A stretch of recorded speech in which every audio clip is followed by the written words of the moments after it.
ఉంటారో వాద్యం కూడా అంత హుందాగానే ఉంటుంది. అలాగే వారు వరంగల్లో ఉంటారు. వరంగల్లో ఉండి చూడండి డెడికేషన్గా ఈ విద్యని అభ్యసిస్తూ ఉన్నారు. విద్యను ఎప్పుడూ కూడా భక్తితో ఆశ్రయించాలి.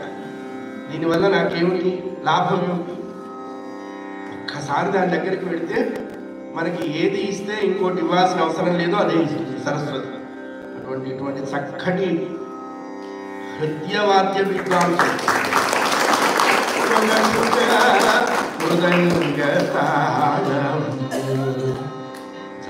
కూర్చి నిన్ను సొక్కచేయు ధీరుడెవ్వడు. ధీరుడు అన్నారు జాగ్రత్త.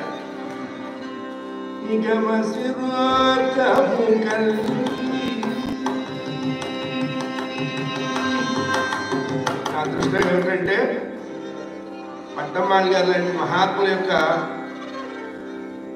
సేవ చేసుకునే భాగ్యం కలిగింది నాకు. నేను ఆవిడ దగ్గరికి మొదటిసారి వెళ్ళినప్పుడు ఎన్నడా శృతితో పాడతావా శృతిలో పాడతావా అని అడిగింది ఆవిడ. ఎన్న మాపి అన్నారు. కొంచెం తేడా ఉందప్ప. అమ్మో నేనన్నా శృతితోనే పాడతాను వెనకదా అది వేయడం. శృతిలో అంటే సెకండరీ అండి, శృతితో అంటే నీలోనే శృతి ఉన్నది. మరి ఎట్లాంటి ఉపాసన చేశారండి. నొరు పిళ్ళయ్యా బొమ్మయ్య జగన్ నాయకియే ఉమయ్యే నొరు పిళ్ళయ్యా బొమ్మయ్య బొమ్మయ్య బొమ్మయ్య. నేను మొట్టమొదటి ఆవిడ దగ్గరికి వెళ్ళినప్పుడు ఇదే పాడాను. ఎంత సంతోషించారు. ఇంట్లో ఫోటోస్టాట్ కాపీ లాగా ఉంది, ఎక్కడా వేరియేషన్ లేదు. అటువంటి వాళ్ళందరినీ దగ్గరగా చూసామండి. అది అదృష్టం. మన తర్వాత తరానికి వెళ్ళి చూపించాలి,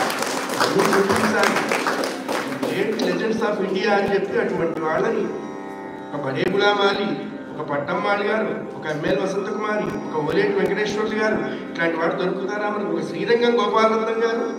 అయ్యా నిజంగా ఎంత అదృష్టమో. వాళ్ళందరినీ చూసాం, వాళ్ళందరితో తిరిగాం. నాకు అది చాలా దాన్ని ఏమంటారు ఒక గాడ్ గిఫ్ట్. అట్లాగే అనేక మందిని ఇదిగో ఇట్లాంటి వాళ్ళు వీళ్ళ నాన్నగారు ఎంత సదాచార సంపన్నులోనండి. వాళ్ళ ఇంట్లో మేము ఎప్పుడు వెళ్ళినా మడిబట్టిచ్చి అన్నం పెట్టేవారు వాళ్ళ అమ్మగారు. అసలు మైలతో అన్నం తినే మా ఇంట్లో అదే లేనే లేదు. మడిబట్ట ఇచ్చి అన్నం పెట్టేవాడండి. భుజం మీద చేసి హోటల్కి పోదాం అనకుండా మడిబట్టిచ్చి అన్నం పెట్టారు. అందుకే వాళ్ళ పుణ్యం వాళ్ళని కాపాడుతూ ఉంటుంది. వీళ్ళు చేసే పుణ్యం వీళ్ళ పిల్లల్ని కాపాడుతుంది. ఎవరి పుణ్యం వాడితే. అందుకనే సజ్జన సాంగత్యం చేస్తే ఏమిటన్నారు, మనం ఎలా ఉన్నామో తెలుస్తుంది, ఎలా ఉండాలో తెలుస్తుంది, ఎలా ఉండకూడదో కూడా తెలుస్తుంది. ససంగత్వే నిస్సంగత్వం నిస్సంగత్వే నిర్మోహత్వం నిర్మోహత్వే నిశ్చలతత్వం నిశ్చలతత్వే జీవన్. అంతే అయ్యా. ఆలోచించారు. దీవిస్తే ఏడ్చేవాళ్ళం, దీవించకపోతే ఏడ్చేవాళ్ళం చూసాం.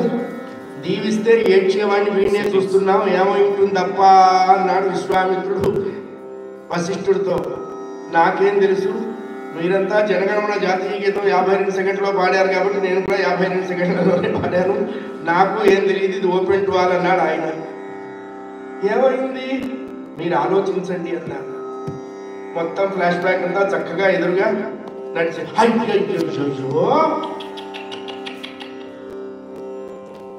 ఏమయ్యా అతని మా అందరికంటే సీనియర్ మోస్ట్ సిటిజన్వే, ఫస్ట్ క్లాస్ ఏసీలో కూడా వితౌట్ ₹1 టికెట్ లేకుండా ప్రయాణం చేస్తున్నామే, కాస్త ఆశీర్వదించేటప్పుడు బుద్ధి లేకపోయిందా అన్నాడు. ఇదే పాజిటివ్ అయితే నన్ను మీరంతా పొగుడుతారు, ఇప్పుడు నెగిటివ్ అయిందని తిడుతున్నారా?